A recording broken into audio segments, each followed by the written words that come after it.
Like, in what time? 43 minutes into that bag, you know what's good than that? Living a house on. You know how much far, but man, in Florida, my man was in Florida. After, like, you could have a man that's all the way in Australia, say that. Like, there's like these guys that there's can't know where they live, because they, like, you had no information on that. Your radius or like around. No, you have to make them say where they live, or they can't find out. Yeah, if you do it like infinity of miles, when you do it like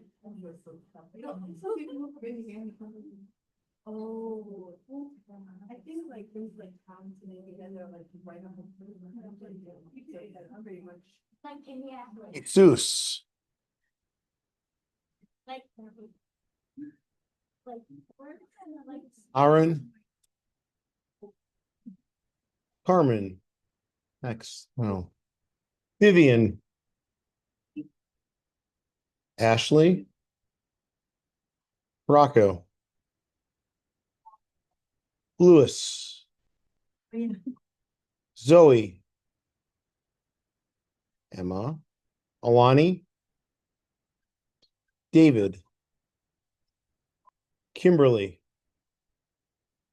Pablo. Alexis. Miley. Chastity. Rachel. Emily. Ryan.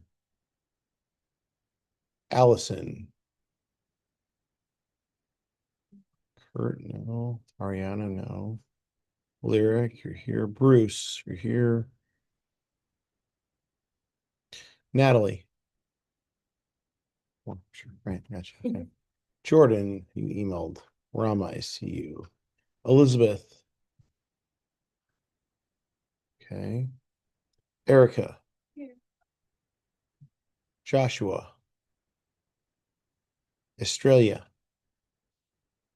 Samuel. Jocelyn. Alan. That's you. Lucia. Delia. I responded to your email, I think. So you should be good. Okay. So let's walk through operant conditioning.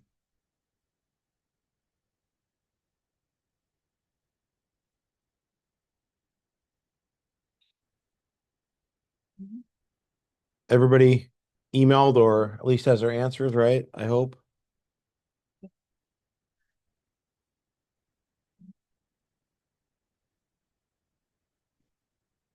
All right, so should we go like that better? Can you see that better? Yeah. You can see your notes? Okay. A rat presses a bar and receives a food pellet. Where would you put that? Positive reinforcement. That's right. Because remember, you're working backwards. You want more of the behavior and you're offering a reward. So you're adding something and you're getting more of the behavior. That makes sense. Yeah. Positive reinforcement. A child swears and is spanked. Positive. Yes. Can you tell us why is it positive punishment? Because even though like he's getting spanked, we're trying to get less of the behavior that they're giving. And he's not really getting punished, like serious punish, so it's mostly just little punishment. It's because he's receiving something he didn't like. You're adding something to which is the spanking. That's why. It could be serious punishment. It would still be positive. Like, we're not going to put this kid in jail, but that would still be positive punishment because he became something he didn't like. Does that make sense for everyone or not make sense? A child has her bike taken away for crashing it. Negative punishment. Yeah. Let's say we want less crashing, right? So it's punishment. And Positive then? and then she lost something. That makes sense. Also negative. Negative punishment. Okay. We're just walking through with you guys. Yeah.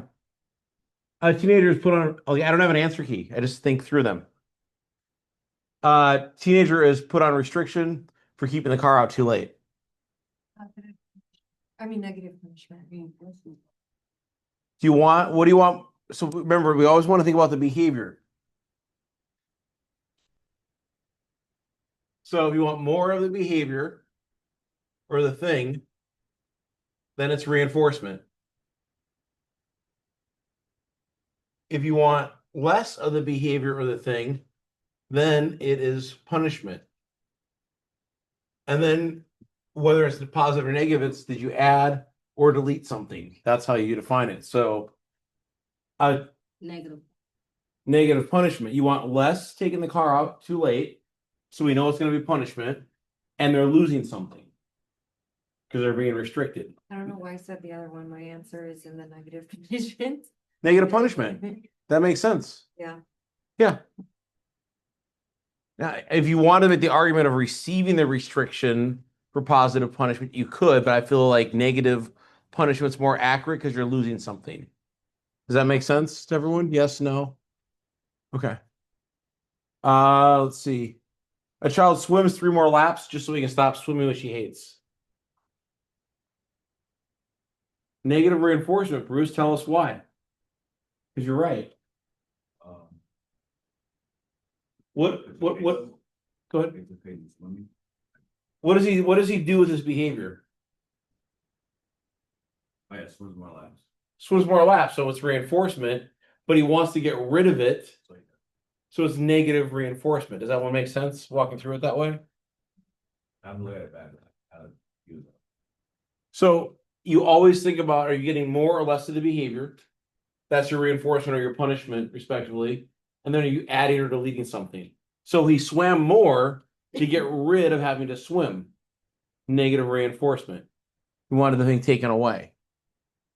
If you got like a reward, that might be different. You study and get an A. Positive. You want more A's, right? So we're increasing the behavior and you're receiving something in the A. Yeah. Positive reinforcement. That makes sense. You party all night and get an F, which I'm sure no one has ever done that. Positive punishment. You want less F's. That makes sense. And you receive something you don't like. Yeah. Positive punishment. Yeah. You were caught speeding by the highway. The speeding given a ticket by the highway patrol. Positive punishment. Less speeding, and they added something you didn't like. Is that one making sense to everyone? A child is acting up in class and sent to the corner of the room for 10 minutes. They're losing their time. We want less acting up in class. You clean up your room to avoid your mom's nagging. Negative reinforcement. That's right, Natalie. Why is it negative reinforcement? Because you don't want to hear your mom nagging. Yeah, you're trying. Doing something positive. You're increasing your behavior to get rid of the nagging. That's why it's negative reinforcement. Does that make sense for everyone? That makes sense? Since you find that aspirin relieves your headaches, you find yourself taking it every time you feel a headache coming on. Correct. Why? Because you're more likely to, because you want to get rid of the pain. So you're going to take it the next time. Yeah. So you're increasing your behavior. You're taking the aspirin, you're trying to get rid of the headache. Negative reinforcement. That's right. Whenever a shock is applied to a rat's feet, it presses the lever to stop it. I wasn't sure about that one. So we're getting it to press the lever. But it wants this, that's a negative reinforcement. Yeah. Because you want more of the pressing of the lever and it wants to take away the shock. That makes sense. If you guys always follow this model, and I can write it better if it doesn't make sense with the arrows and stuff, you'll usually get it right. If you want more of the thing, it's reinforcement. You want less of the thing, it's punishment. And then you add or delete from it. A rat has learned to press a lever when a light comes on in order to prevent shock from ever being applied. We're trying to prevent the shock. Say, was that? Reinforcement. The behavior that you're affecting is Increasing. more lever push. But we want to prevent shock, so it feels like negative reinforcement. Negative. Yeah, not positive. Does that make sense? I said negative punishment. No, because you want more of the behavior. You want more lever pushing. Mhm. Kurt's right.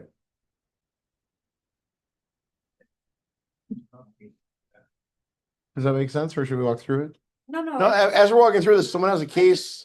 Sure about that one. If someone has a really strong case, and everyone that walked in late, please email me or talk to me or sidebar, because I've only taken attendance once. So I might have marked a bunch of you not here. Which is fine, just so we can update. Every time a child says mommy or daddy, both parents get very excited and pay extra attention to it. Soon the child is saying these words more and more. Yeah, you want more of them saying the word and they're getting rewarded with them paying attention. Yeah.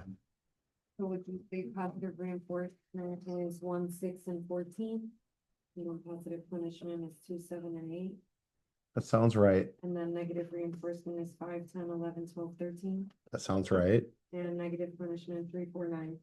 That's off memory. That sounds correct. Yes. I only got one wrong though. You can't see this?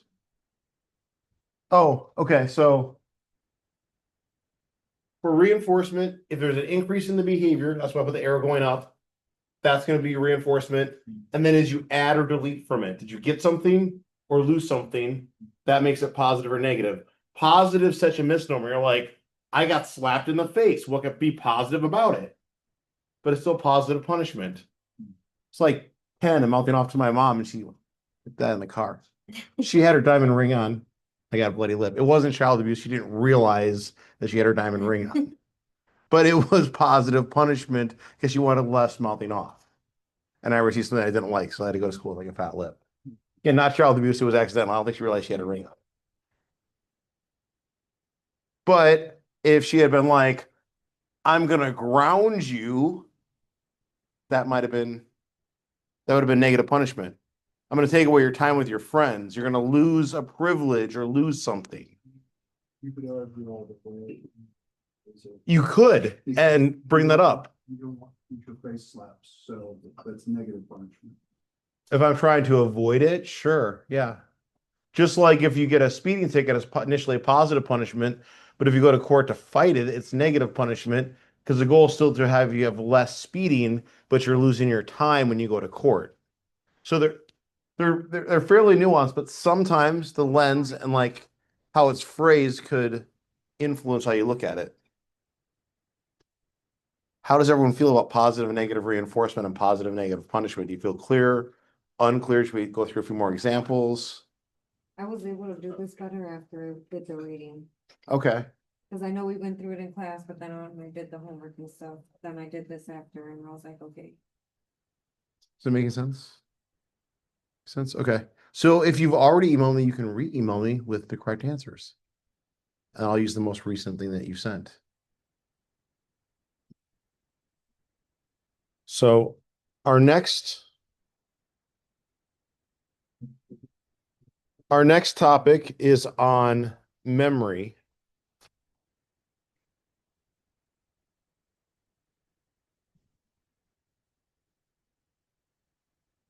And before diving into the lecture, I like to start with a small exercise.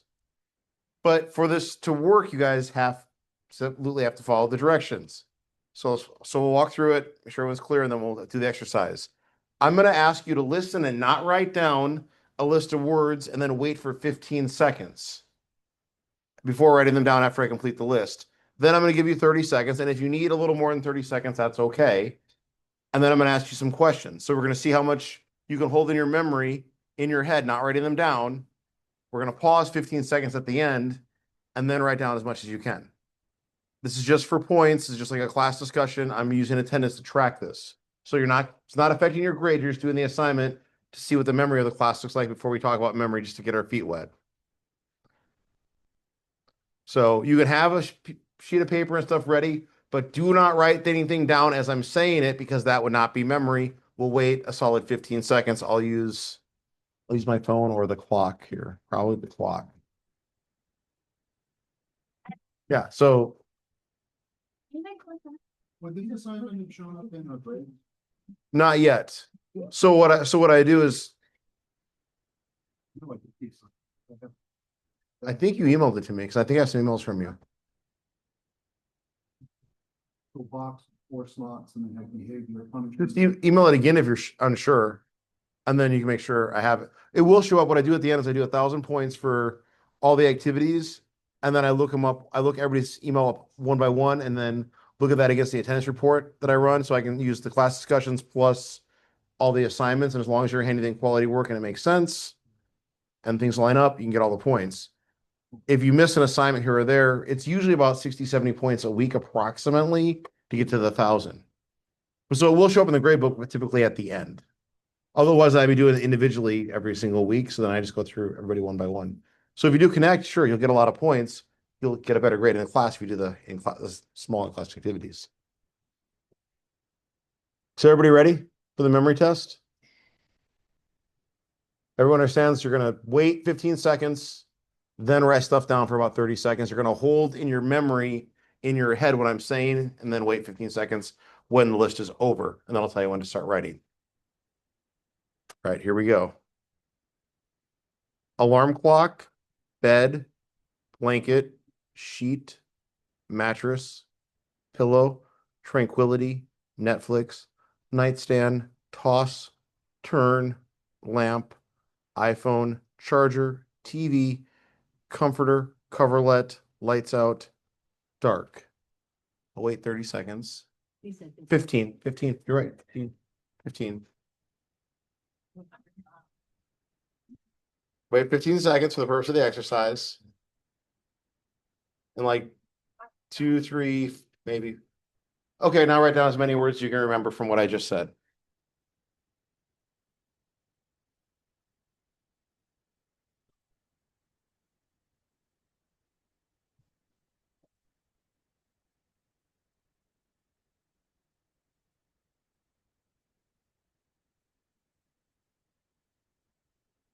Whatever you remember from the list. Everything else, just the hardest. Whatever you remember. Or take a second to reflect on what I said. You missed it. You missed the memory exercise. You'll have to just see what happens.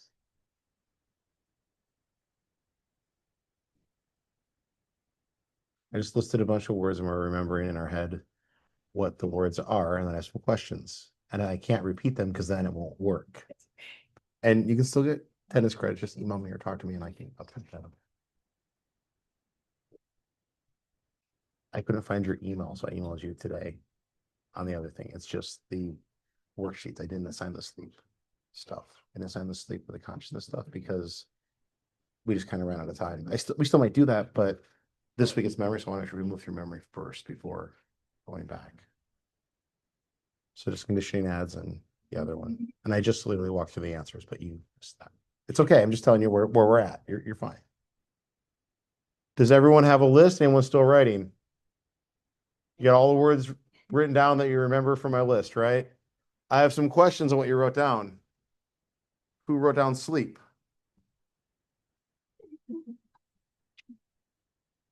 That is a false memory. I think that's the only false one that I put. Yeah. Yeah. No. Sleep was not said. I gave you a bunch of words right there associated with sleep. That is the list.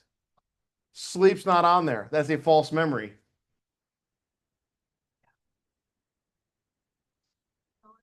That's the only. Yeah. Because Yeah. the longest word, so I was just. Anyone remember these two? Toss and turn? Those little train that they. Yeah. That's called chunking. You associate related items. You don't really toss without turning when you think about sleeping. I gave you a bunch of words intentionally associated with sleep and created the false memory of sleep. It works with a big group. If it was a really small group, there probably wouldn't. It's when the group's big enough, it usually works. Someone's like, wait, I think he said sleep. Yeah, these are all sleep words, but it's a false memory.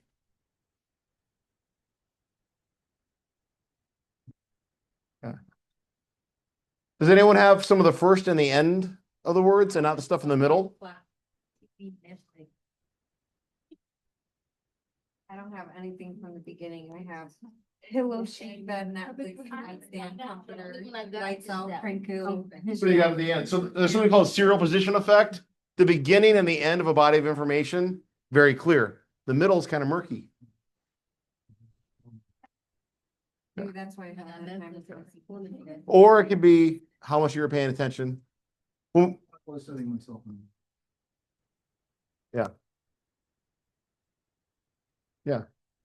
I think right now it's something more some of the big reviews, not the small ones. I was just trying to think of stuff that wasn't in bed, because I just remember you saying bed words. Yeah, that's basically. yeah, but I didn't, a few people had the word sleep, which is a false memory. And I wrote it at the end too. You had what? And I wrote it at the end too. Yes.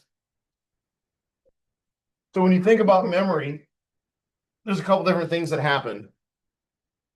So memory is like the memory or the system to remember. You have storage.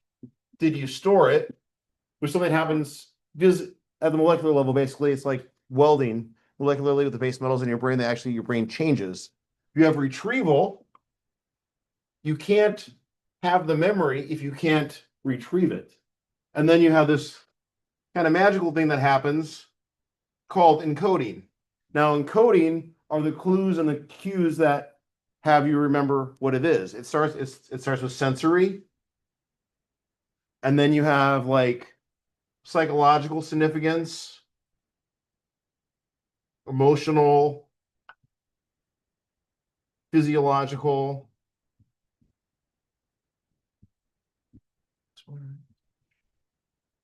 Yes.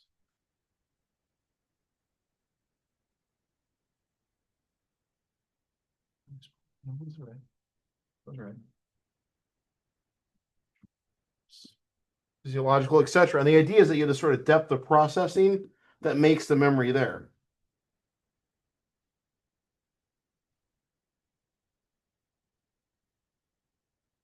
Think about your drive here. You remember leaving and getting here, especially if you drove like 30, 40 minutes or an hour. The stuff in the middle is kind of murky. You have an idea. What was that? I said, "Once you're done." Yeah, but see, that would be emotional. That would be irritating, right? Like you got slid on traffic. That's that depth of processing. So I'm going to tell a story I have, and I want you guys to listen. So the cues and the clues and the clues, all the details are what help me remember the thing. Tell me what some of the encoding clues were for me. So I was like 5, and like the ice cream truck was going around with the music. And I wanted an ice cream cone because who doesn't want an ice cream cone at age 5? But maybe I was a hustler back then because I asked my dad for money because I didn't want to go in my piggy bank. I don't know. I made like 10 cents a week or something for doing my chores. And he's always been a health nut and thinks he's even said weird stuff to me recently, like, you can eat your health. I'm like, what does it even mean? Like, what are you talking about? He used to hate Cheerios. He's like, Cheerios are horrible for you. We used to have clandestine Cheerios. My mom and I, when he was on the road working. And then it came out like in like the last decade that Cheerios are really good for you. So of course I had to call him and be like, are those apples treating you? Because like Cheerios are good for you. He's like, no, you can't have ice cream. It'll rot your teeth. So I still wanted that ice cream cone. We lived in rainy California in Brambles Apartments at the end of a cul-de-sac. And I went to my piggy bank and got some change, waited for the ice cream truck to come around again. Got up to the counter, got my ice cream cone, got it into my hand. I'm going to eat my ice cream cone, and then it gets ripped out of my hand. My dad was spying on me. He throws it into the giant green trash can, like in the dumpster. Just fucking lost it. I mean, I was bawling. I wasn't crying. I was bawling because I was 5. My mom was pretty pissed off at him. She waited till he left to go back on the road to work and did eventually buy me an ice cream cone, but it seared into my memory. So, what are some examples of the encoding? How did I encode that memory? Why is it so Emotional. yeah, it's crazy amount an ice cream cone? I'm gonna kick my puppy too, Dad? Like, come on, what's going on? Yeah. Psychological. Psychological, yeah. And he may sound like you'd have drills with no aesthetic. Like head cavity does as an adult, they just Give you some Xylene or some Novocaine, no big deal. What else? By the way, Cheerios and all cereal are bioengineered, so none of them are good for us. That's right, I You don't. look at the label on all the boxes, literally every single one says bioengineered. Great. That's right. I really don't eat cereal anymore, so it's fine. Just so you know. Smoothies and salads these days, so Yeah. good.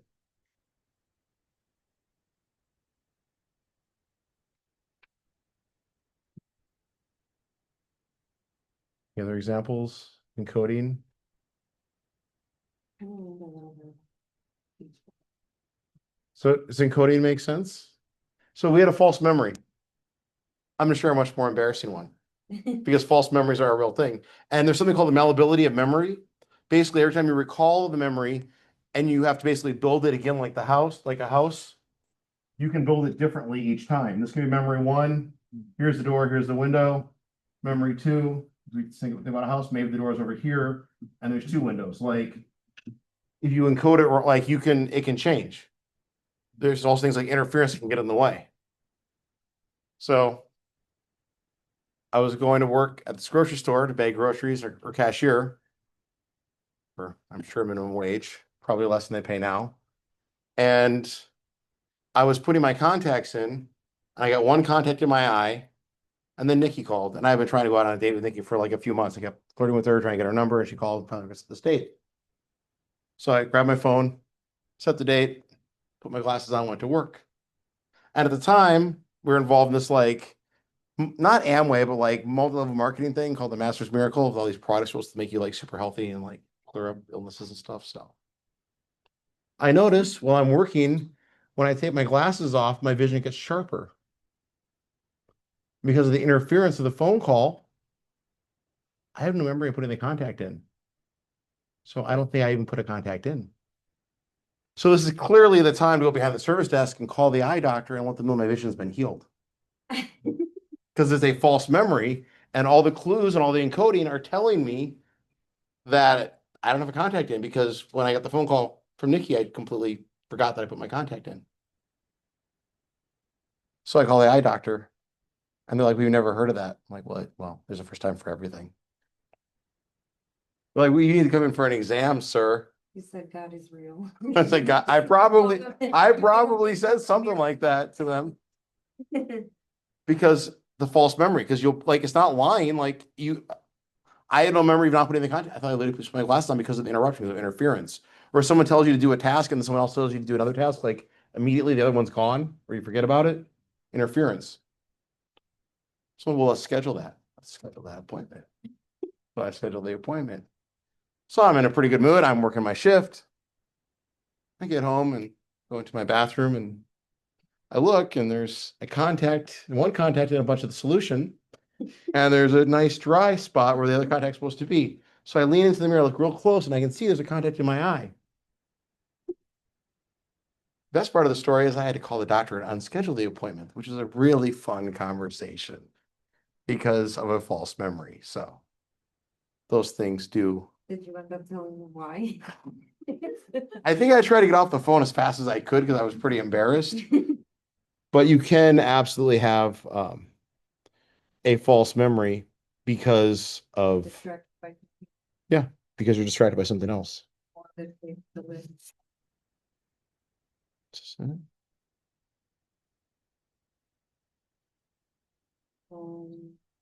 Yeah, in this case, the list. Yeah, because they were all sleep associated. Yeah, all the other words.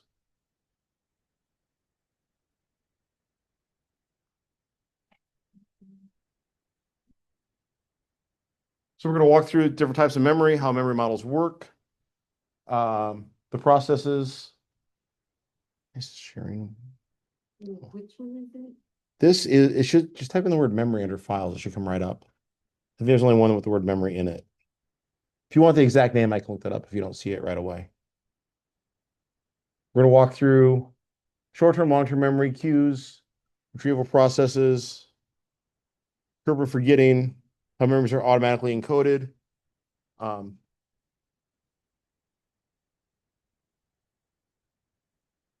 sort of thing. But I do have a question for you guys. Can you remember everything? Maybe if we write it all down, As long as that- that doesn't count though. If she can remember, right? Just a little bit more introduction here. We will come back to that. Mostly, not everything. I can't even remember when I ate yesterday.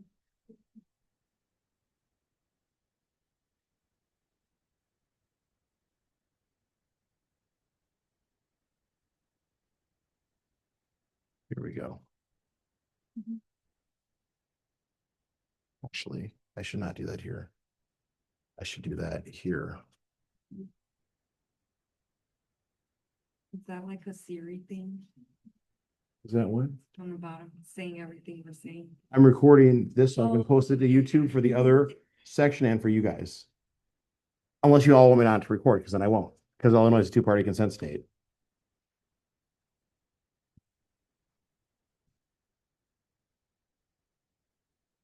Assuming this worked. Please tell me that it's gonna let me in. So I think we have better speakers if assuming this lets me log in, or we'll just do this one.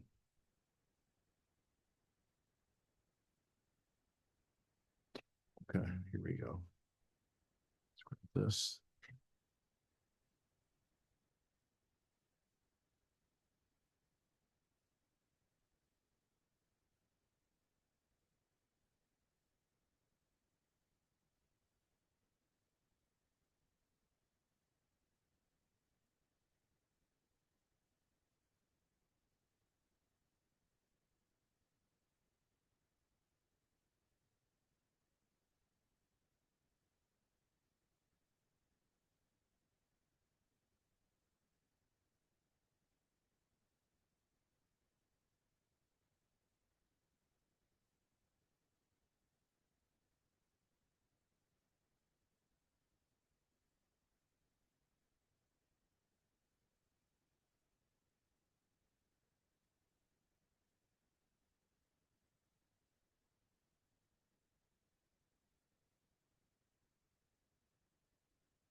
caudate nucleus, which scientists believe is involved in what's called habit or skill learning, and also in obsessive compulsive disorder.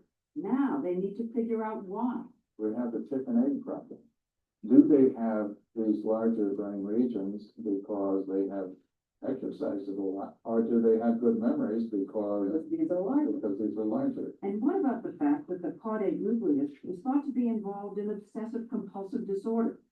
The scientists think there may just be a hint there. And exhibit A is Mary Lou Hender's closet. I love organization. I like my shoes a certain way, right foot going this way, left foot going that way, so you can always see the toe and the heel on every pair. And you'll see that things are very color coordinated here, but in sections, and I always hang like with like, and I have the exact same hangers, because then everything slides more easily. All of them have what we think of as OCD-like behaviors. They love to collect things. They have to have things in just the right order. What about phobias? The hypochondriac now, oh, I hope I don't get this, I hope I don't get that. But you have a little journal. I wash hands frequently, yeah.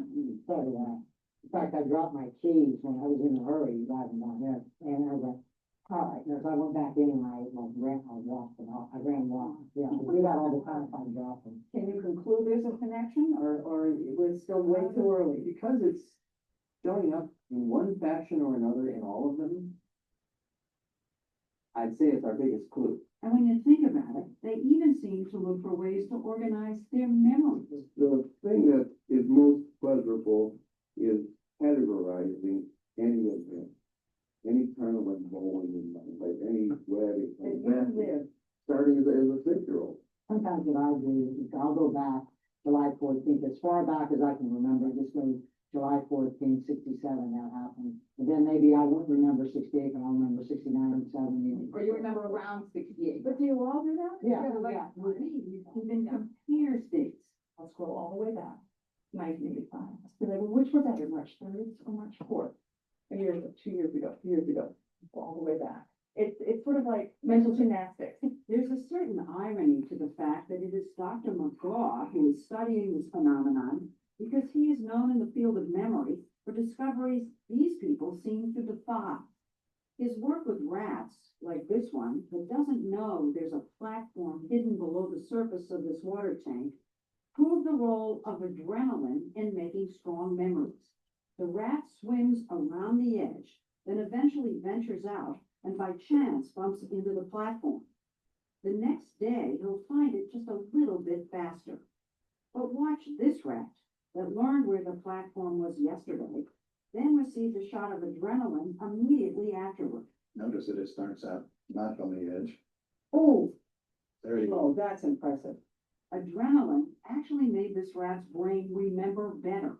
And McGaw says the same thing happens in people. When we experience something emotional, positive or negative, our bodies release adrenaline, searing those memories into our brains more strongly. What can you and I do right now to make sure we remember this conversation? I can Well, kick you. yeah, or I can embarrass you. Most of my research is with laboratory rats. And suppose I said all of a sudden, oh, I'm gonna demonstrate to you, and I dropped about 6 rats right at your feet. I remember, believe me, I Please remember. remember, excuse me, don't sit on their lap. Excuse me, you're not supposed to be there. I think you'd remember that, Now, the people that we're meeting now, yes. they wouldn't need those facts. And that's what's so baffling. These people do remember the ordinary, non-emotional events the rest of us routinely forget. Lots of sports fans can remember highlights from particularly exciting games. Bob Petrella, a Pittsburgh Steelers fan, remembers every game. When was the last time the Redskins beat the Steelers? So they played him in 2004, and the Steelers won. They played him in 2000, and the We Steelers. sat there as he scanned back to 19 seasons in 19 seconds. Oh, in 91. Yeah, they played in 91, November 17th, 1991. They played. Oh, he tried even further back. What were the last 2 games in October of 1979? The 22nd, they played Denver on Monday night. I think they won 42-7. Yeah. And then they played Dallas on, October 28th Sunday. It's on CBS, so you can get that thing. Pittsburgh, Pennsylvania. We did, we got that game, and 31 years later, he was able to describe plays. Staubach was scrambling, and Elsie Greenwood just slammed right into him within the fourth quarter. Staubach really took a shot. He was hit by Greenwood. He even remembered specific images from the broadcast. I remember Staubach just sitting on the bench, you could just tell he was out of it. How about November 11th, 1990? They didn't play. That was a bye. Good, that was a trick question. I remember that day because I was depressed. I had broken up with this woman. I was going out to run a couple videos and I was thinking about her. There's a quote that I love by the great psychologist William James. He said, if we remembered everything, we should on most occasions be as ill off as if we remembered nothing. And that's what the field of memory has always considered a given, that a healthy dose of forgetting is crucial to our ability to think. You abstract and generalize, in part because you forget. When you have a trip to work, you have the same trip every day, you abstract and you generalize a typical trip to work because you don't remember every single detail of every single trip. So a little forgetting is needed to help you abstract and generalize. Well, that's what I always thought, until I met your 5 subjects today. Do you ever get the feeling that all these memories are cluttering of your mind, but it's just too much up there and I need to sleep with away? It's organized, everything's organized, so it's called on when you need it. But it's not like they're like, oh, they're coming in all the time and you don't have, it's not overwhelming. Surprising thing is that these people don't appear to have cluttered brains that can pull out the right information at the right time. That's the puzzle. It's the real puzzle. That's the puzzle. It kind of takes everything we've all assumed, scientists and ordinary people, and said, come on, guys, rethink it. Do some rethinking, but that's fun. That's part of the fun part of science. This is where the saliva goes. And they're pursuing every avenue they can. DNA testing to see if there are differences in their genetic makeup. Handedness testing, since all 3 men are lefties, to see if that yields any clues. Well, which way would you cartwheel? I mean, could you imagine going this way or which way? Hoping to do cartwheels. The inquiry is just getting started, with 6 willing subjects, eager to see where it all will lead, and who knows how many more still out there. I've always loved having this memory. I feel as an actress and as a writer, it's been indispensable. As a mother, as a wife, certainly. Why do you say, oh my God, no, because you can never lose an argument. No, you didn't say that, I said this, you know. You said this. Yeah, but maybe he doesn't like it. No, I know. Yeah, well, this is on my third, yeah. Which raises a real question, since Mary Lou is the only one of the 6 subjects who is married or has children. You would think that in romance, It can be tricky. it can be, I think so. breakups must be horrible, because you cannot not remember. I find it intriguing that 4 out of 5 of you are not married, and as far as I'm aware, are not in a relationship. Do you all think there's a problem having this memory and having a good relationship? I like to think it's coincidence. You're going to remember everything? You're going to win every argument? Although I think it's, it's what you do with it. I try not to be defined by this. And she says, for the most part, she succeeds. Overall, is it a good thing? Are you glad you have this? I am. You are? I am. I mean, sure, there are times when it's difficult, but I feel like it makes me live my life with so much more intention and so much more joy. What do you mean more intention? Because I know that I'm gonna remember whatever happens today. Like, all right, what can I do to make today significant? What can I do that is gonna make today stand out? As you watch these remarkable people, and as you think back on, say, my 3 children, how little I can actually remember when we were 4, 5, 6, you start to wonder, why are we the default state? Why are we normal? And they're the unusual ones. Why didn't we evolve such that most of us are like them and we're the unusual ones who can hardly remember anything? This makes you wonder.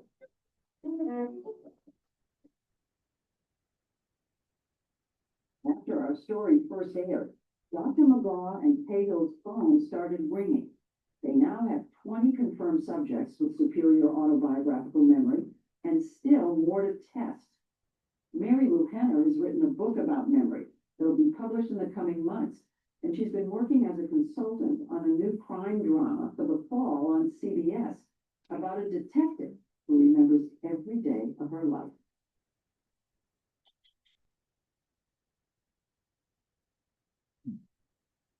So, any thoughts, comments, etc. Just want to give you some more context. Cool.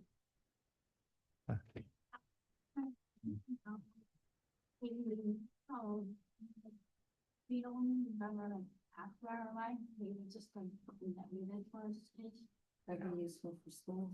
Oh, wouldn't it? Wouldn't that be great? You could just hear the lecture one time. Like when we like go over the answers. Yeah. That would be, you could add every single class. Yeah. Read your face. Are you skeptical or are you just taking it all in, Ariana? I guess I'm just confused. I thought I was gonna find like differences in like different areas of the brain. Oh, Like, where they found them, yeah. like differences, it's kind of like checking. This should just be under memory. I can give you the exact name if you give me a second, though. Waubonsee Journal Psych, Dr. Mack Memory Lecture. If you type in the word memory in the files, it should come up, though.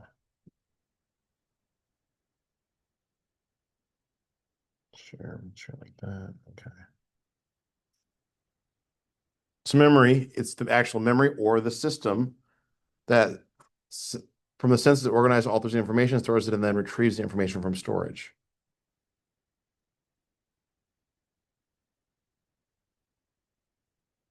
So have you ever had a conversation with someone where you're like, no, what happened this way? Like, no, what happened that way?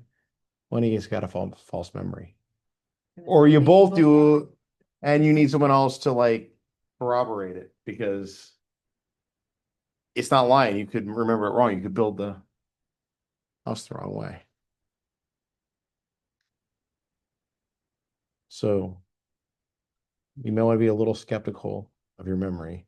Not that it's all false, it's just some of it could be incorrect.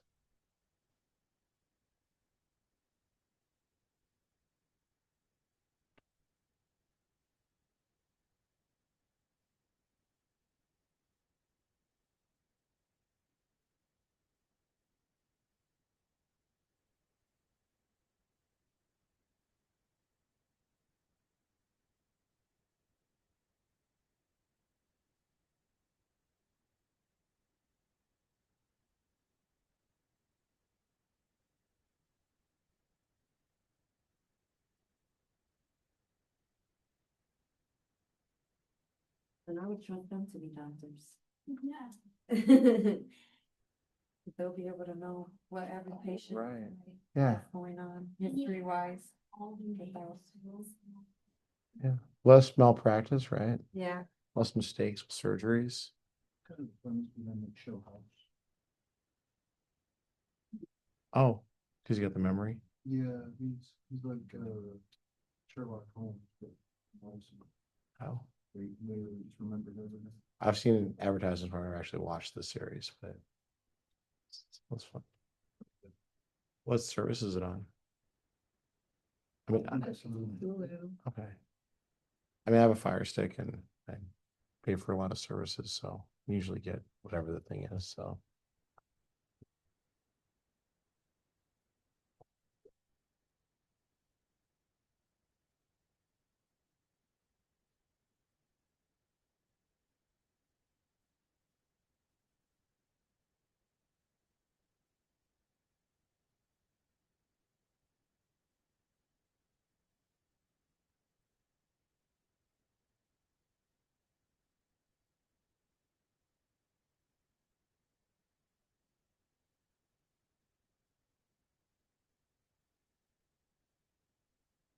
So then we have encoding. That's how you remember the information. Always pick up on the pace, guys. If you go back, just tell me it's totally okay. So that's this idea of like sensory, psychological, emotional significance, like all the details are how you remember the memory. Sensory, and we're going to walk through the different types too. Like sensory memory is very short. But once something happens and there's that depth, that processing, then it's pretty solid. Storage, you hang on to it. Retrieval, getting that into storage into a form that can be used. There's also the 7 plus or minus 2 principle. Don't worry, guys, it's not math, it's just memory.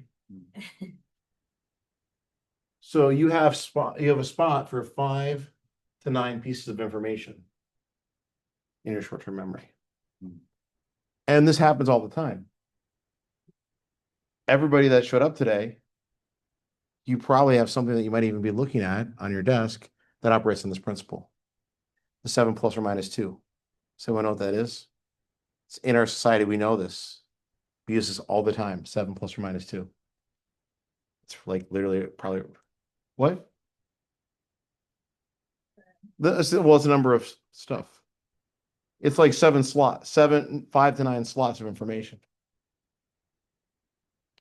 That's not math. It's not math. The 7 plus or minus, like if you're trying to remember for a test, you have about this many spots, 7 plus or minus 2, typically in your short-term memory. And there's probably something that you brought with you today, or that might even be on your desk that supports this principle. Does anyone know what that might be? No? No? It's like so obvious. I mean, I'll tell you if no one knows, but who said phone? What do phone numbers look like? It's 3, 4, 3. It's actually 11 digits, but it operates in the 7 plus or minus 2 principle. If I took and I wrote a random number,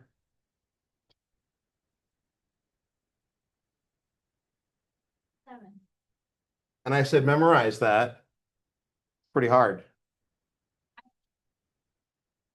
But if I take a number, and this is literally just a random number, guys. It's not anyone's number. Please don't call it. It's not anybody I know. Okay.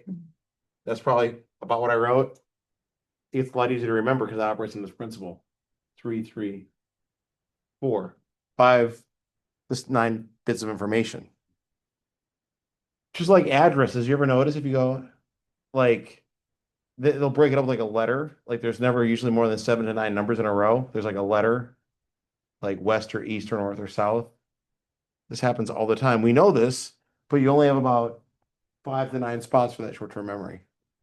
Passwords make us do this. And how hard are they to remember? How difficult are they to remember? Well, we know we don't want somebody else to get it, but we can't even get in because we're not gonna remember. Well, the trick with How long it is. the trick with passwords is to think of a sentence and then pluck a letter out of each word of the sentence. So you have a weird acronym that's easy for you to remember and that no one else can guess. And then you add numbers or special characters in the middle, beginning, or end of it. And now you have a really good password. What? That works too, but be careful because there's software that can guess. Like, my first ever password was fishing. Like, I had the word fishing. So, because I used to like fishing. Be careful because if it's something that you do a lot, they probably already have it. And if you put your real birth date and where you were, if you put your real birth date on Facebook and the place you were born, everyone's social, that's the first 5. The last 4 are random. There's software out there. Business analysts told me this. I can go on social media and harvest your information and guess the last 4 on its first try accurately. So I was born in April. I say October on Facebook. Some people don't know me, well, give me happy birthdays. I'm like, no, I'm trying to fuck up the algorithm, okay? Like, I don't want identity theft.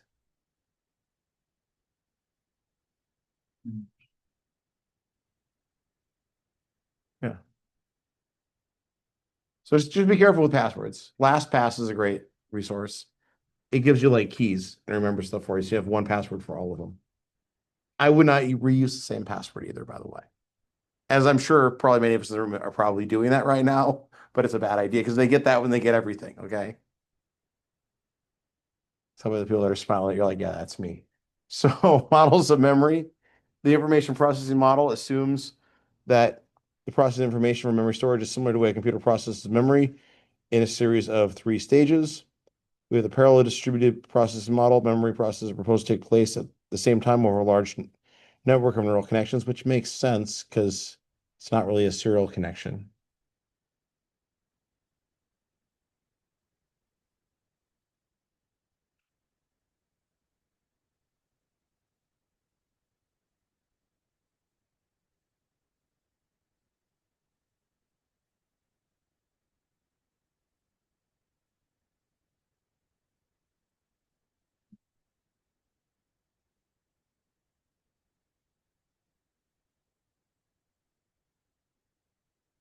Also, when it's unusual, like what they were talking about in that video, you remember better.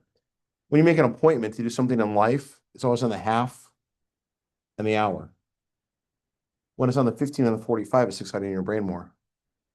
When I used to work in more of a sales environment, we used to make appointments on the 15 and the 45, and you know what? Our show rate was way higher because it's unusual, so it pops out in the brain. Routine kind of lulls the brain to sleep.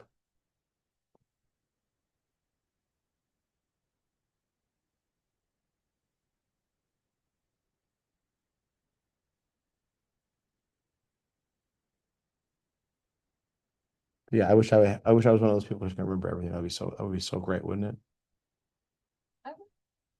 Don't think you like it? I guess because like all the emotional stuff, right? Yeah. I feel like Yeah. I'm already emotional, so it wouldn't make a difference Yeah. for me. Yeah, and the brain does block stuff out that we maybe shouldn't remember, or don't want to. I would want it for the school. Yeah.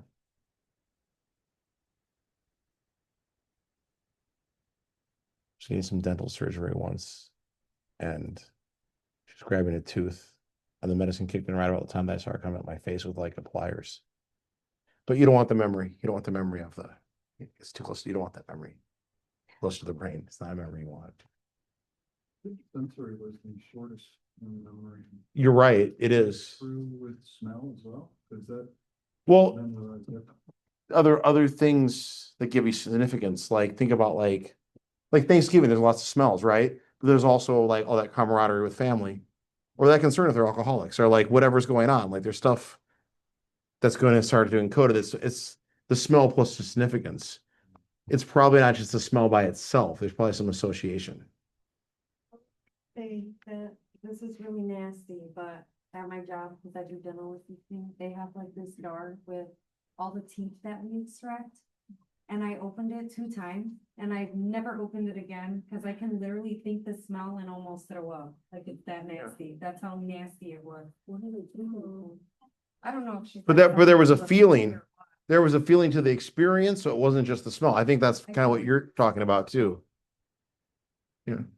Smell, like you'd have to be in like a room and like blindfold and just like smell the thing versus just be like Yeah. sensory. Well, no, I mean. Or smell and see it, but like if you feel a certain way, it starts to make the depth of processing. Yeah, I wanted to throw up. Right, so sometimes like you literally have to be like blindfolded, like Yeah. not hear it, it's like. Yeah. Like even right now, I'm feeling like, because I just thought about it, like it's nasty. It smells like death, like really bad, worse than death. Yeah. This can. No, I never opened it again after that, because I was like, oh my gosh, she's gonna kill us with us just opening this. Why did you open? Well, because she told us that we had to put their teeth in there, and that was before I knew what it smelled like. I thought you were just curious. No. From now, like after that, I just threw it in the biohazard. I was like, I am not opening that jar anymore. It was too nasty.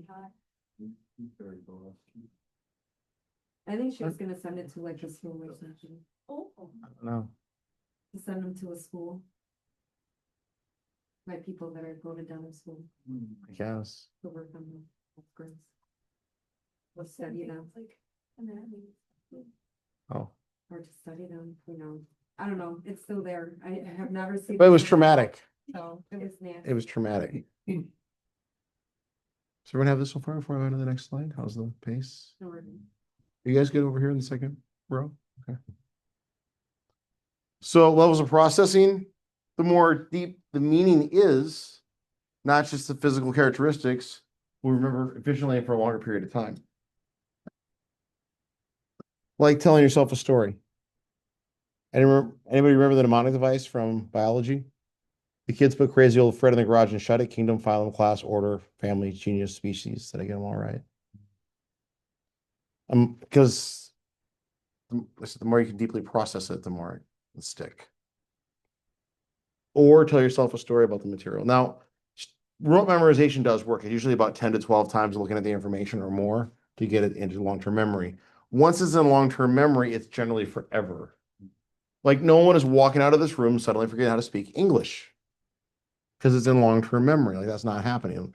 Outside of like it literally took the words out of my mouth. Now, yeah, unless there's a traumatic brain injury, that's probably not happening. Once it's in long-term, it's usually pretty easy to recall. So I'll, Cancer or something that eats away at that part of the brain. sure, that's a dark example, but yes, yeah, sure, that's absolutely true. Yes. Let's bring the brain game back from a couple weeks ago. Yeah. Sorry.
Or if you have one of those very realistic dreams or recurring dream, you might think it's a memory of something really happening.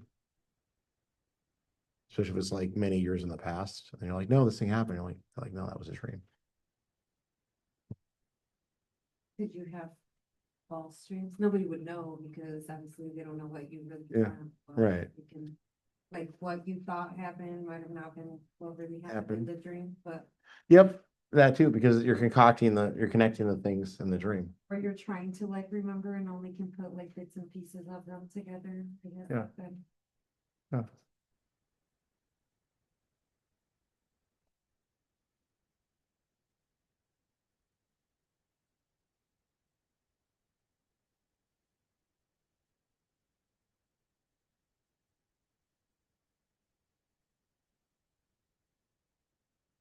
But it's that day-to-day stuff. Like then Michael, I think is humor. So like I've woken myself up a couple times laughing from a dream. And then I'll write down the thing sometimes. And there's the next morning, it's funny. Sometimes I'm like, that wasn't even funny at all. But so we have sensory memory, the very first stage of memory, the point at which information enters the nervous system through the sensory systems. Raw information is held for a very brief period of time. This is not even short-term memory. Short-term memory is about 30 seconds. This is like a few seconds, sensory memory.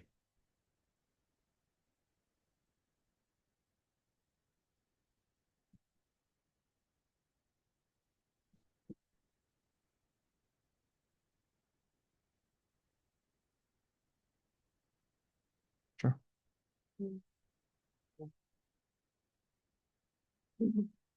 What's that? Oh, so I was saying that caught up to me. I was trying to break Oh. before. Okay. No, speaking of the pace, like we're pacing fine. We'll probably get through all of it tonight. If we don't, we'll do all next week. Just telling her that you caught up because I like stopped and would talk and like I was writing slow and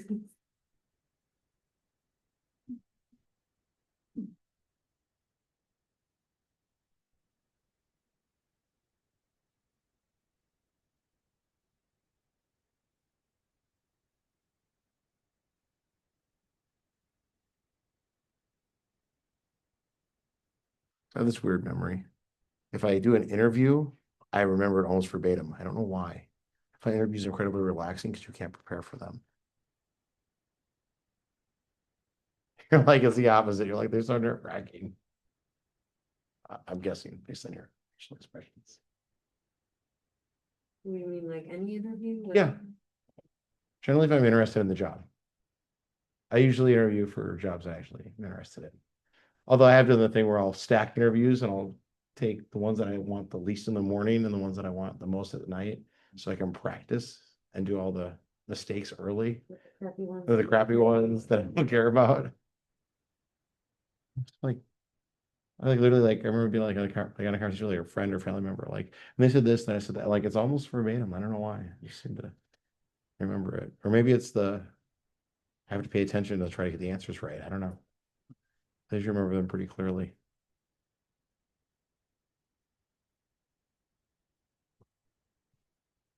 Or if I read something I'm interested in, it usually it sticks.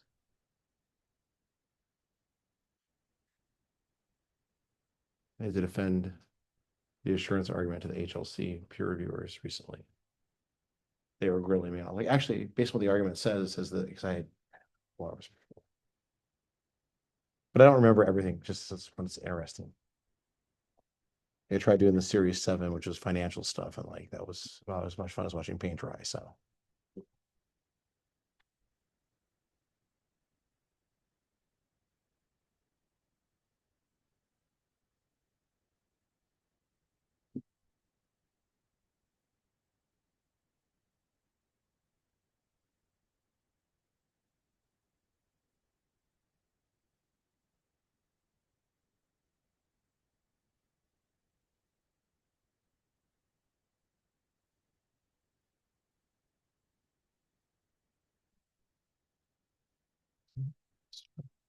So here's your 3-stage model of memory. So you have the encoding, sensory memory, lost within about a second or two.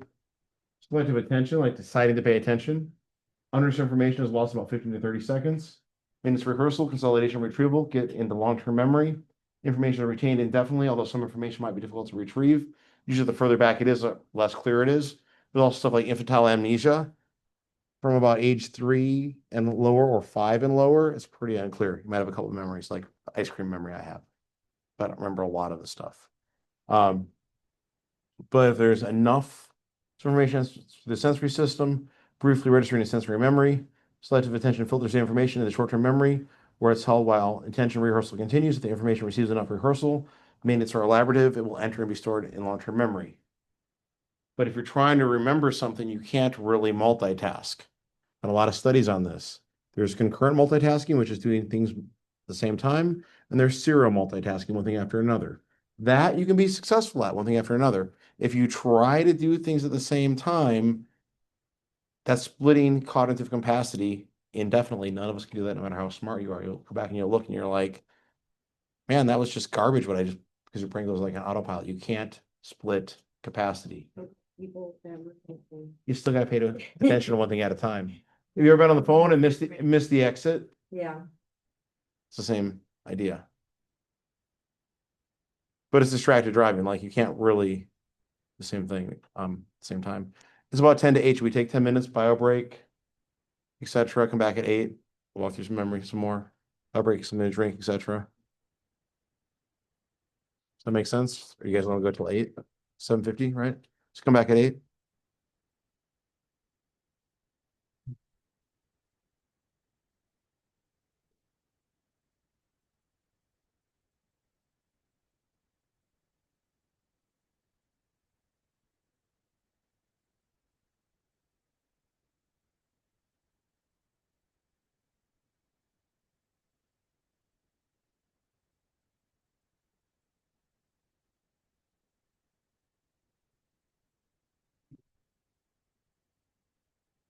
I don't know if I did, but I can.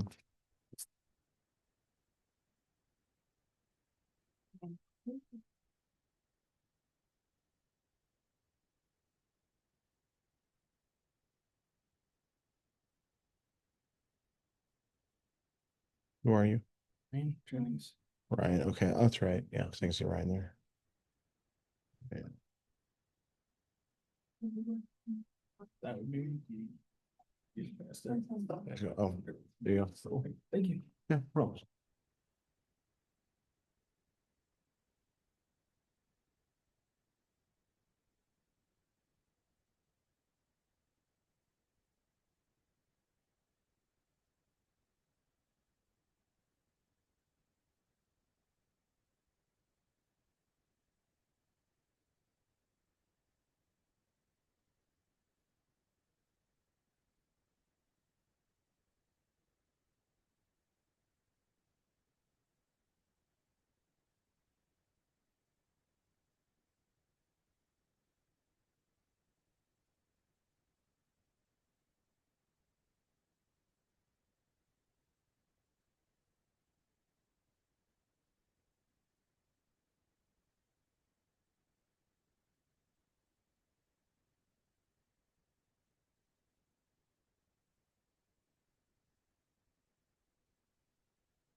like extra little assignment besides like what's in the. I think what I was gonna do was this. Here, I can put it in the files for you guys. I get That's that. okay, I just wanted to ask, because if I was gonna lose myself, I'm gonna tell them no. I'm gonna. I'm trying to, well, I'm trying to be reasonable, flexible, No worries. but I'm also trying to be fair to everybody, like Yeah. about it. I'm not trying to be like a stickler or difficult or anything like that. I understand, but that's fine, I just. Here, I'll put that in there. Then after that, it would be my choice. Where was that? I know I put that in there. Oh,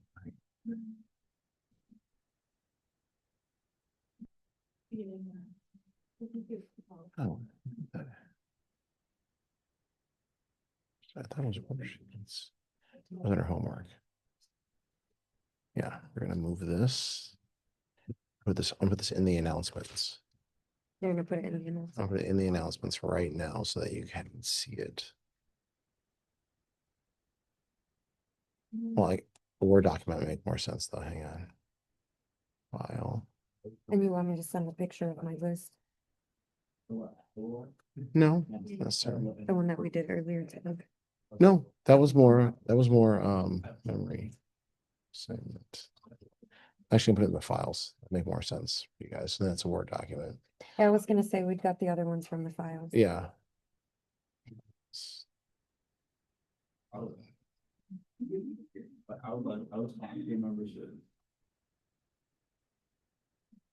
So it's memory assignments. If you type memory right here, Mhm.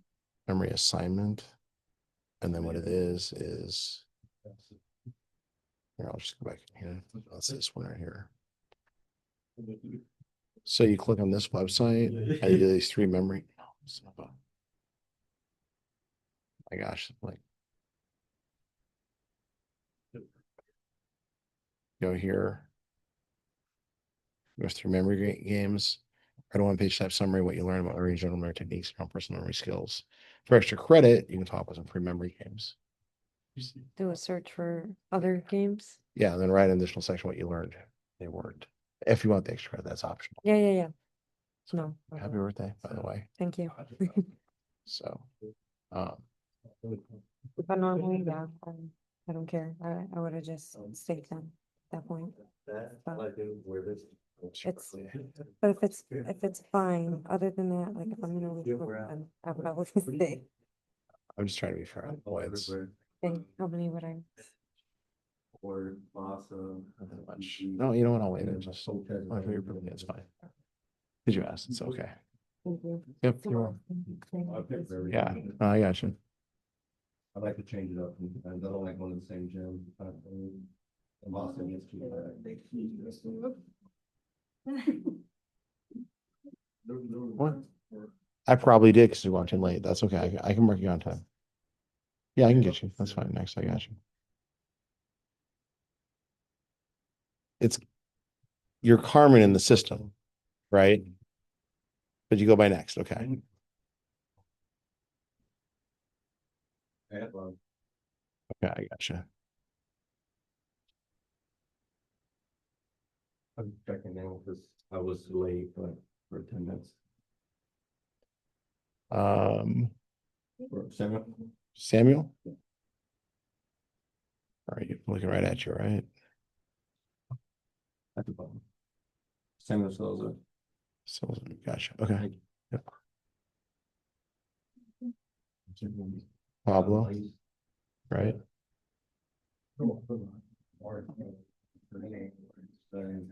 Gotcha. It's spending $40. All right, guys.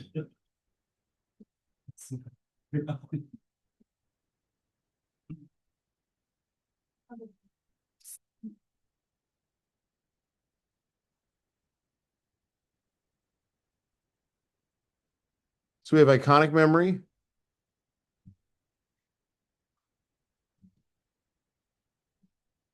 Yeah. I think. Yep, you're welcome. So visual sensory memory only lasts a fraction of a second. Like what you see at one time And then basically by masking, it disappears.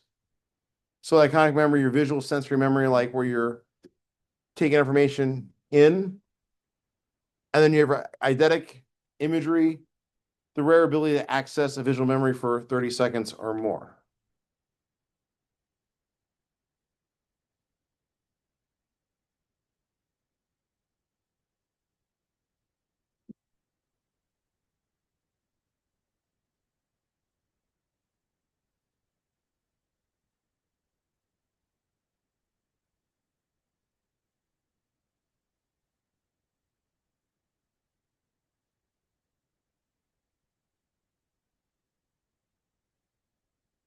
There's a, I'll say it now, and I'll say it at the end, just mention it twice for everybody. There's a memory assignment in the files. It's like memory underscore assignment. It's like a one-page worksheet where you go to an outside website, you call it memory games, then you write about your experience. But for like next week, I'll mention it again.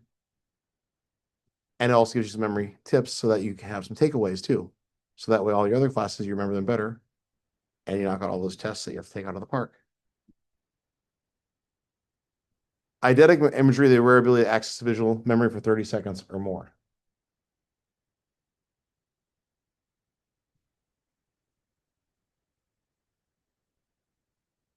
It's in the files. I believe it's memory underscore assignment. And just email that by like next class. It's an individual assignment. There is some extra credit built in if you decide to do extra credit, which could give you padding for some of the Connect stuff. Assignment by itself is part of those 1,000 points. Extra credit would be in addition to that. Yeah. Yeah. But you have like a week. It's like, it's got like 3 memory games, you play them, and then you talk about your experience. Do they work? Do they not work? What you learn, that sort of thing.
Elizabeth Loftus did some very interesting research with memory, where she was telling kids, and it did get APA approved, by the way, fake memories that didn't happen over and over again. And the kids started to say that the memory of the thing that never even happened, where she was basically implanting fake memories by just telling the story over and over again about a thing they had gone to or an event, completely made up. She wanted to see if you could implant fake memories. Which deception's allowed as long as you debrief them later, as long as the risk of undue harm isn't higher than the deception.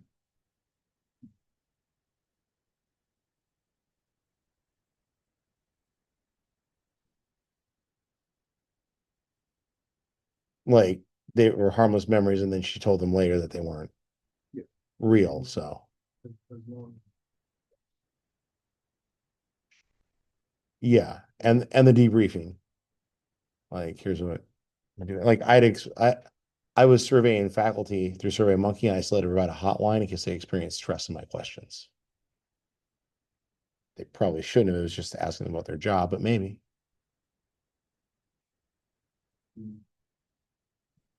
Yeah. Okay. So this is the iconic memory test. These are sample grid letters for Spirling's test of iconic memory.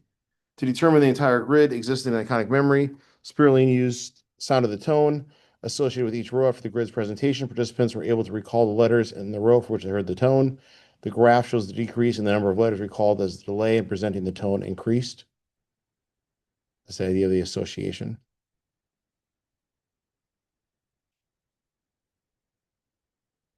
Do I need to go back?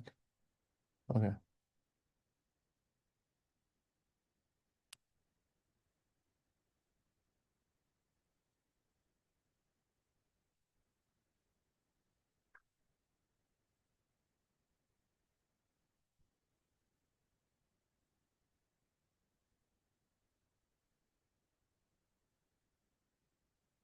You have echoic memory, like an echo, the brief memory of something a person has just heard. Capacity limited to it's limited to what can be heard at one moment, smaller than the capacity of iconic memory. Duration that lasts longer than iconic memory, about 2 to 4 seconds. This, of course, helps us communicate with each other. If you think about conversations you had, usually you're like, well, I know the content. I don't know if I know all the back and forth stuff.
We have short-term memory, short-term working memory, the memory in which information is held for brief periods of time while being used. You have selective attention, the ability to focus on only one stimulus among all sensory input. That's the idea of like multitasking. You can't really do it. None of us can. You gotta pay attention to one thing at a time. I know that life tries to get us to do that, but we really can't.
So this is what I was talking about, the 7 plus or minus 2.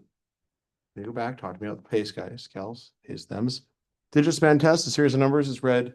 The subjects then they're asked to recall the numbers. The conclusion, capacity of short-term memory is about 7 items or pieces of information plus or minus 2 items from 5 to 9 bits of information. The magical number is 7.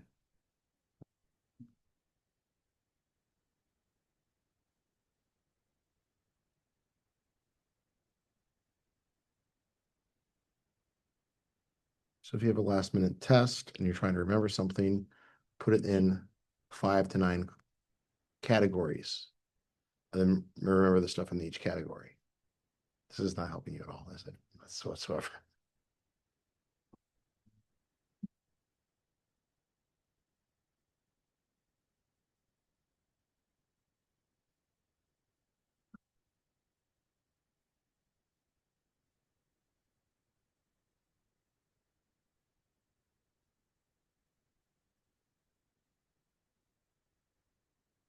So it does say, I'm not blowing anybody up here, but if you write your notes, you usually remember them better than if you type them. There's been a bunch of studies on that. If you're typing them, it usually just goes into your fingers and into the screen. If you write them, it usually goes into your brain. It's not that you can't type and then like go back and study later, but usually the retention is lower when you're typing from a lot of the studies that they've done. But if you like taking notes on your laptop, don't let me stop you. It's just there's been some interesting data on that. For anybody that's like typing notes in their computer.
No. You good? Anything else? No, okay.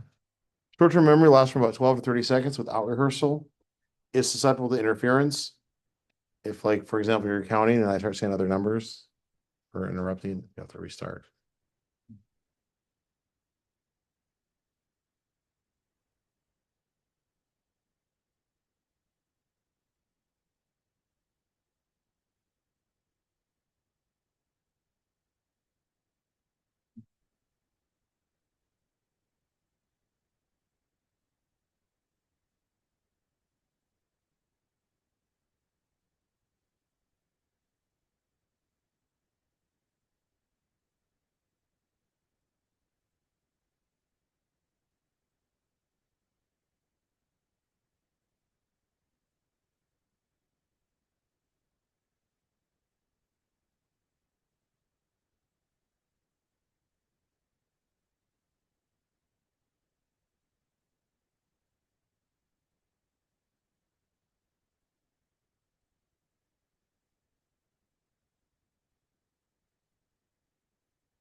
So we have chunking, bits of information are combined into meaningful units or chunks.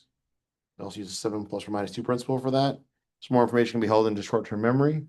We have maintenance rehearsal, saying bits of information to be remembered over and over in one's head in order to maintain it in short-term memory.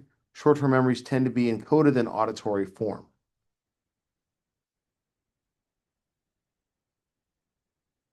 You guys think of any other examples of chunking besides like the toss and turn? Maybe, say more. Well, I mean, like, you remember the way to get that place, but it's because you remember the terms. You know, Oh, or X number of turns, or I can see that. Like, you break it down, it's like, you know, left, right, left, right. oh, like the pattern. I can see that, yeah. Be chunking. Any other examples you can think of chunking? Like when you sleep, you like sometimes mumble, maybe like only remember some things you would mumble, but the rest you can't. Sure. I'm thinking probably more when you're awake, but I can see where you're going with that. It could have been like on that exercise, I remember that we did in the beginning, I remember the iPhone and charger that paired them together. It's chunking, yeah. Phone and charger, yeah.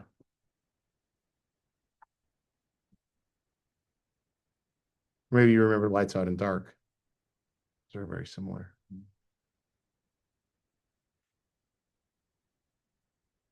What do you got? Ashton? Is this working where you can like hunt similar memories together into groups and literally remember more memories? Or is it just based off of just like general information? Like that would work. It's short-term memory. So short-term memory, it doesn't last forever. It's kind of like RAM, random access memory on the computer. Once it's in long-term memory, then it's there forever. So like, sure, you could do that with memories. You do it with any piece of information to answer your question, but it's a matter of moving that over to long-term memory. Because short-term memory, like, I don't remember all 8 hours on Friday, my day job. I remember getting irritated with my boss about her telling me to keep information from students, and I was like, fuck no, I'm not doing that. And I remember her getting mad at me today because I didn't, so one of my superpowers is keep my mouth shut. So I knew someone was leaving and I didn't say anything. I thought it was common knowledge. And she was super angry that she didn't know that the person was going on maternity leave and not coming back. It's like, well, I thought it was known. But that supports this model. So most of a lot of people I work with will gossip. I just keep stuff to myself because professionalism.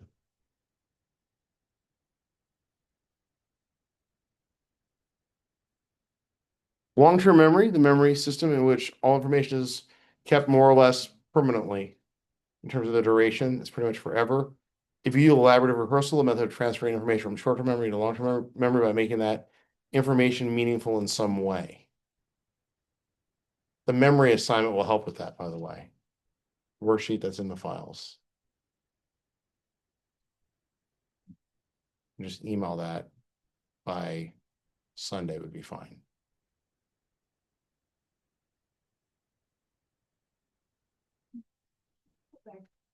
Oh, 100%. Yeah. Yeah. Yeah. If you tell me, then it's no problem at all. I'm trying to keep an eye on when you guys are writing. If I don't see something, yeah, then I know some of you are looking at like a computer or a tablet. Some of you are like looking at this, so it's no problem.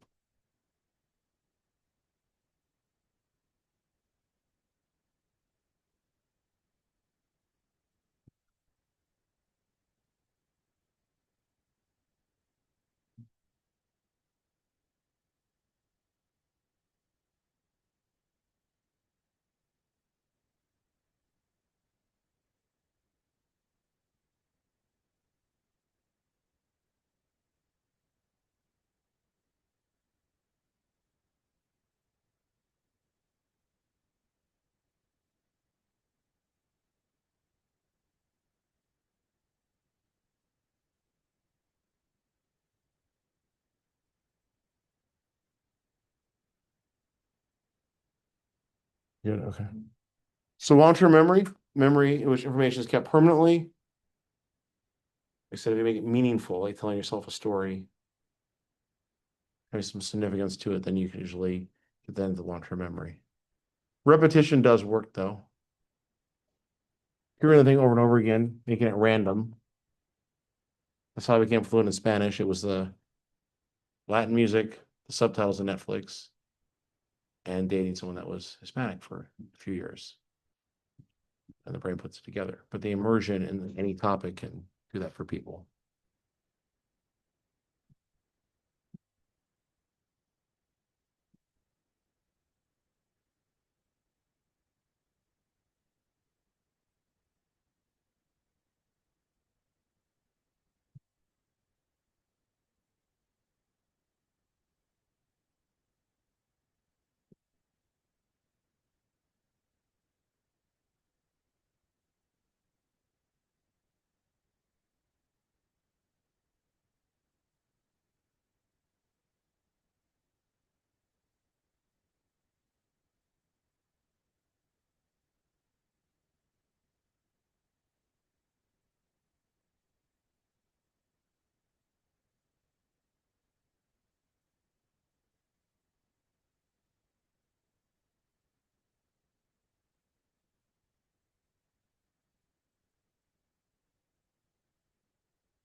So far.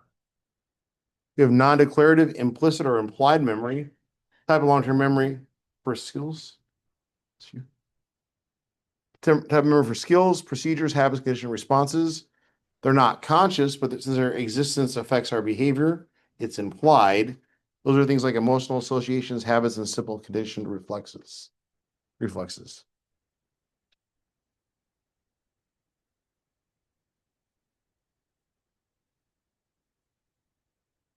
you guys have any examples of non-declarative memory you use every day?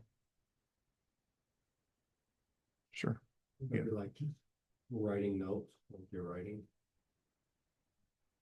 See that? The memory of how to write. The memory of how to write, like you just know what to do. Yeah, I feel like driving. Yeah. Like we all know how to drive. We're not, it affects our behavior, but you just do it. That's the kind of that overlearning. Speaking, yeah. Literally the words out of my mouth. I was thinking speaking. What was that? You have something, Bruce? No, I'm about to say talking. Yeah, talking, speaking. Potentially, yeah. Yeah, that makes sense. Yeah, because it's not conscious, so you just know.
We have implicit memory, memory that's not easily brought into conscious awareness. Anterograde amnesia, loss of memory from the point of injury of trauma or forward, or the inability to form new long-term memories. Usually does not affect procedural long-term memory. So anyone think of like the movie that's kind of famous out there? That would be Anterograde amnesia.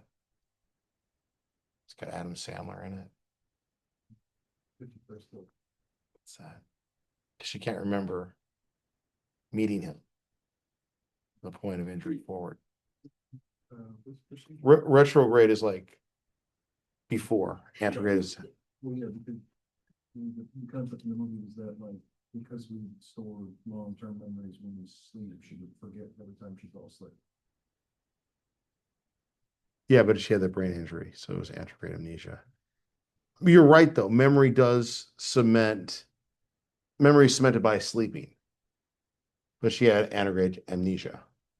And cognition is affected too. That's why you want 7 to 9 hours of sleep, because your ability to think is impaired if you don't get frequent sleep.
Is it right back there? Okay. You're good.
So we have the Tower of Hanoi.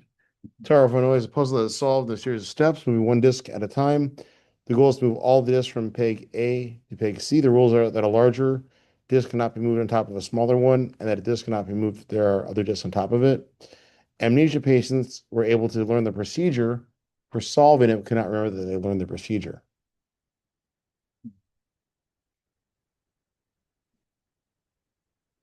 We have declarative memory, explicit memory, type of long-term memory containing information that is conscious and known, aka memory for facts.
Remember your phone, whoever that is.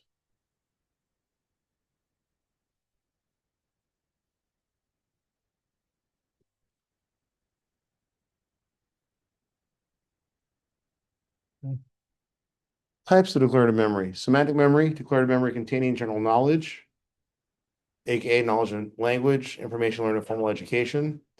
Episodic memory, episodes like your daily things that happen in your daily life, not readily available to others, daily activities and events.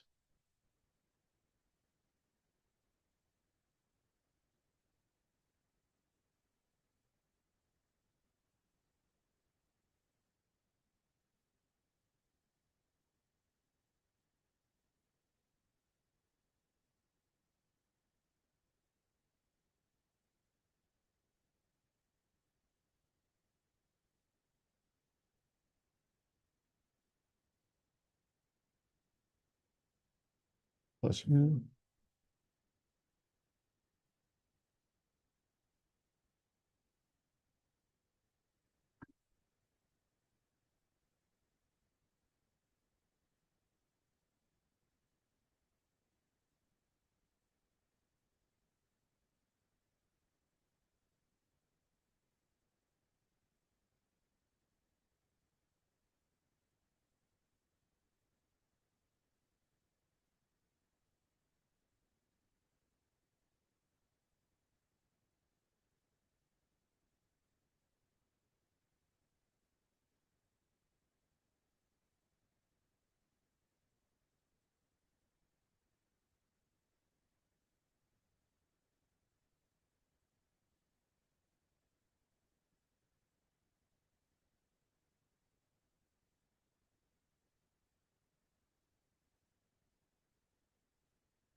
Semantic and episodic memories are forms of explicit memory, memory that is consciously known.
So this is a break.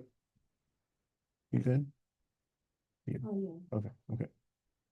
So long-term memory, we have non-declarative memory, implicit memory, motor skills, habits, classically conditioned reflexes.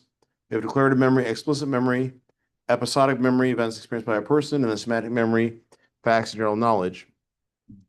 Long-term memory can be divided into declarative memories, which are factual and typically conscious, explicit memories, and non-declarative memories, which are skills, habits, and conditioned responses that are typically unconscious, implicit, or implied. Declarative memories are further divided into episodic memories, personal experiences, and semantic memories, general knowledge.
So long-term memory is organized in terms of related meanings and concepts.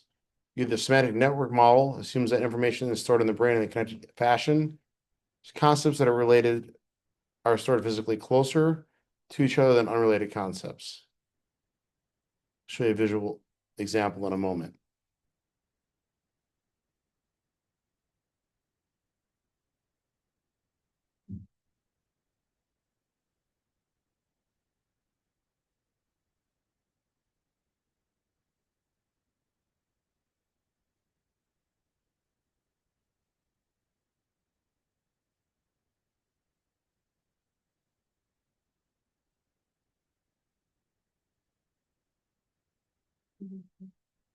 You're good. Yeah.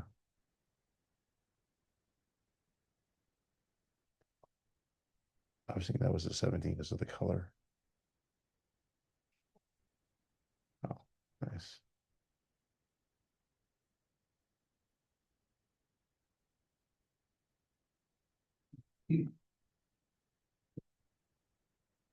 Happy belated birthday.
So this is an example of a semantic network.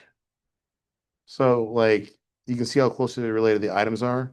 Semantic network model of memory concepts are related in meaning are thought to be physically close to each other. For example, we have canary and ostrich, which are stored near the concept node for bird, whereas shark and salmon are stored near fish. The fact that a canary is yellow is directly stored with that concept. Does this make sense? Semantic network. Why it's so surprising when you find out new information about something, but for example, me, because I'm stupid. I hear shark and I didn't originally think fish, because it doesn't look like a fish. You know, but then hearing like sharks or fish, it's like, oh yeah, of course they're fish. Yeah. You know, but I had to hear that like, I think 3 times before I stopped going, oh yeah, of course they are. You know, before it just became, I don't know, but I had to remember. So it is as closer, like where it's physically in your brain. Yeah. Like with the connections. We have retrieval cues, stimulus for remembering. Priming can occur where experience with information or concepts can improve later performance. Do you guys have any examples of retrieval cues?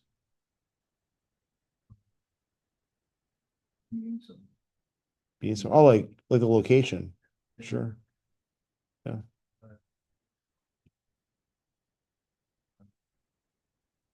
Eyewitnesses accounts are a lot of times historically inaccurate. You get all the eyewitnesses in the same place and you literally have them all agree as you recreate crimes that feel like you did a more accurate picture. See your argument. There's a Elizabeth Loftus also did some research where she asked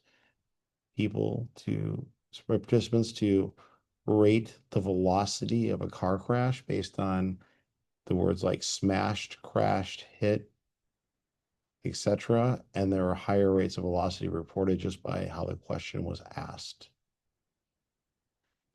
Which is crazy, right? Because you should remember, but it was like these 2 cars, and then like the damage was the same, but it was like if just by changing that. So you have to be careful, like how like questioning can like it's got to be super objective, not subjective, because I'm not saying that isn't a value. Though I can see your point. Like maybe recreating that could jog the memory of a crime scene. I can see that. That's-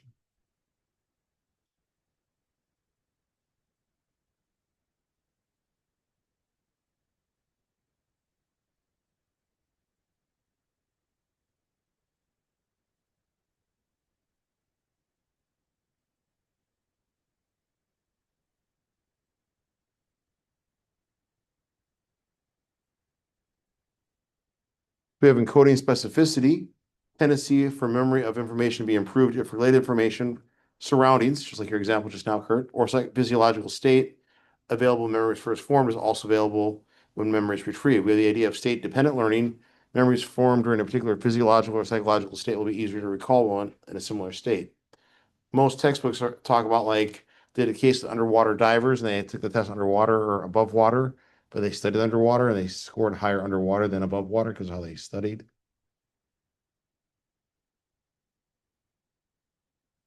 The fun one sometimes to say, to illustrate this point better, is like if someone is sober or not sober studying and then taking the test the same way. I'm not encouraging people to show up drunk or hide in my class. I'm just saying that's that idea. Yeah. There is some science to that though. If someone's super smashed and they versus if they're sober, it's usually the memory's a little clearer. Or if they're sober and they recall sober, then that's clear too. I'm sorry, you had more?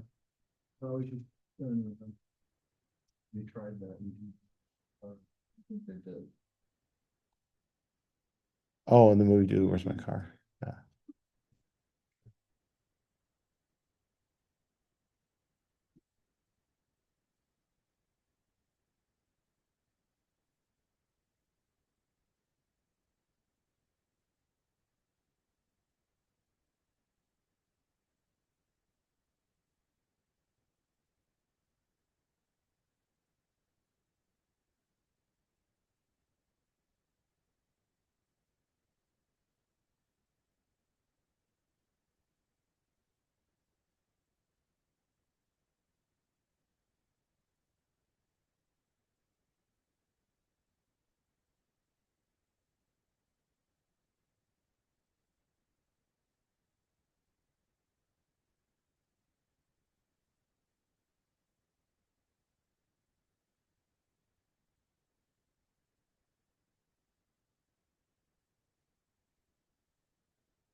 So we have recall, memory retrieval, in which the memory must be pulled from memory with very few external cues. You have retrieval failure, recall has failed at least temporarily. Tip of the tongue phenomenon, you're like, it's that thing. And then you go to bed and then you wake up at like 2 a.m. and you're like, giddy up, it was the whatever the thing was. That's what we call it, tip of the tongue phenomenon. Does that happen to anyone?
We have serial position effect.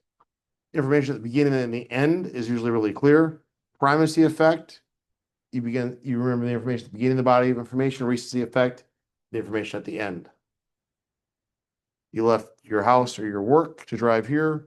Primacy effect. Real murky in the middle.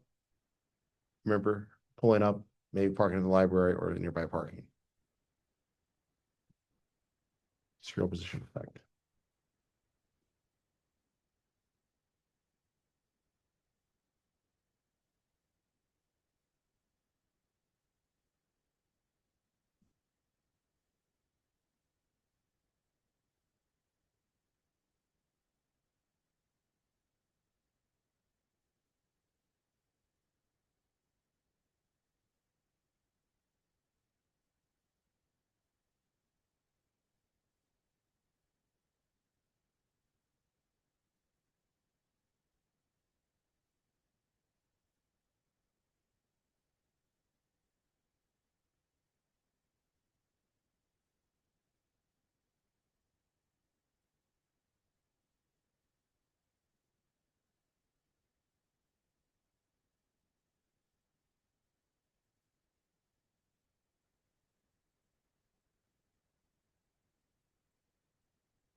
Interesting graph of that.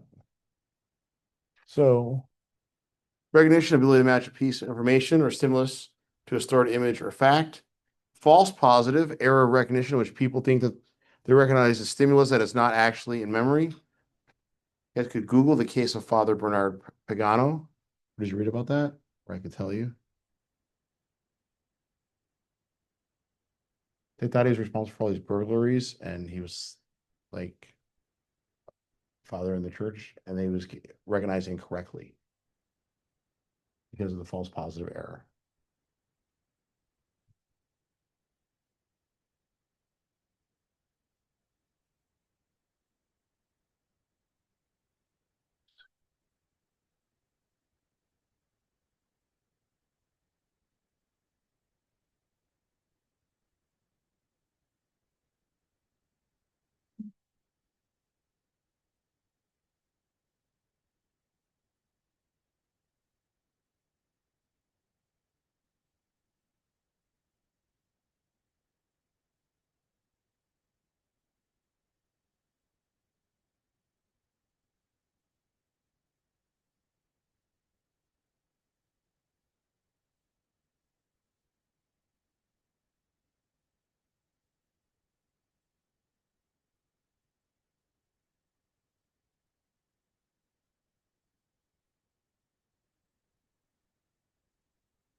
So Elizabeth Loftus and eyewitnesses show that what people see and hear about an event afterwards can affect the accuracy of their memories, demonstrated that eyewitness testimony is not always reliable.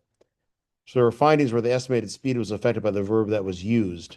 The verb implied information about the speed, which systematically affected the participants' memory of the accident.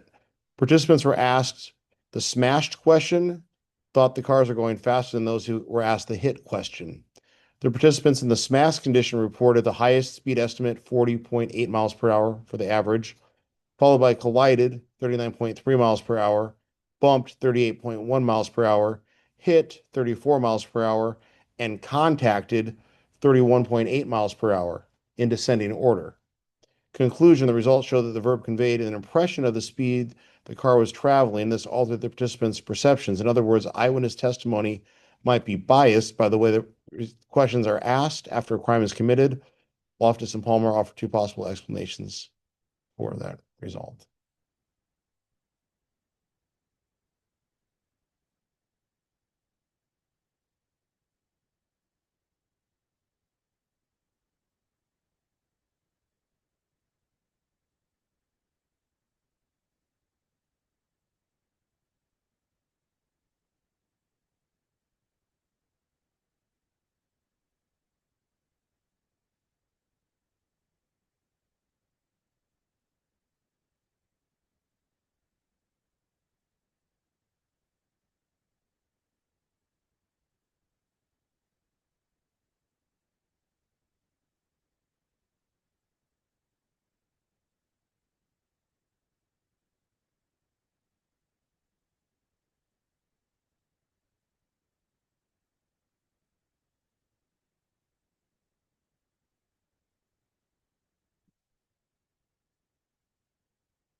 We have automatic encoding, tendency of certain kinds of information enter long-term memory with little or no effortful encoding. Flashbulb memories, automatic encoding that occurs because an unexpected event has strong emotional associations for the person remembering it. Can you guys think of any examples of automatic encoding or examples of flashbulb memories that you might have experienced or seen? Well, I mean, if everyone remembers their first kiss. Sure. That supports this too. Got the processing because it's emotional, right? Yeah. First kiss, yeah.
So we talk about malleability of memory. We have constructive processing and memory retrieval, processes which memories are built or reconstructed from information stored during encoding, which with each retrieval, memories may be altered, revised, or influenced by newer information.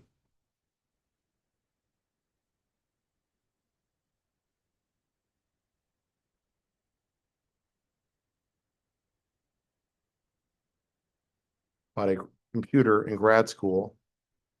My mom told me I bought it at a different time. I'm like, no, I remember the receipt. I remember what year it was. I remember when I bought it. She's like, no, you had that computer way longer. No, did not.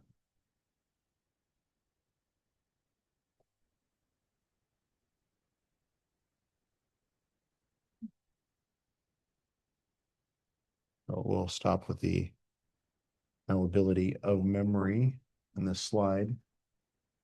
And then we'll come back to a little bit more on memory, and then we're doing next week. So just remember, guys, memory assignment, email that to me by Sunday at midnight, like about a week from now. You're just doing an exercise, you're following a link. There is some extra credit built in to it, which could give you some padding for the Connect stuff. And I'll see you guys in a week. If you have anything that's super urgent, attendance, etc., talk to me on the way out. Other than that, call, text, email, and look forward to seeing you all next week.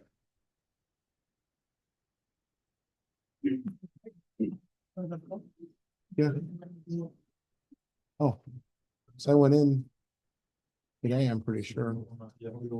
Which chapter was it? 5 for this class? 'Cause I thought I moved that earlier today for a couple of people. Well, I'll look though before you go. He was like, Did the project go all right, by the way? The thing, did the project with your daughter go all right last week? Wow. Okay, An hour. it's not too bad. I mostly did it. Chapter 5? Yeah, September 30th. Yeah, but that's right to the. When? Because I moved it over earlier today. I moved it out today. Did you try it before today? Just now? That doesn't make any sense. That's this class. Yeah.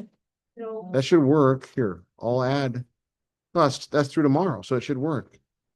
That's what we're.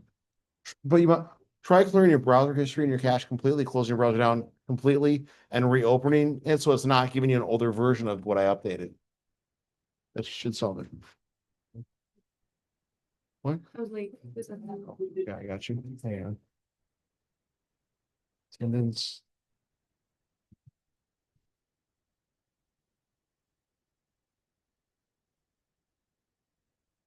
Got you. Thanks. Yep. Got you, Kurt. Got you.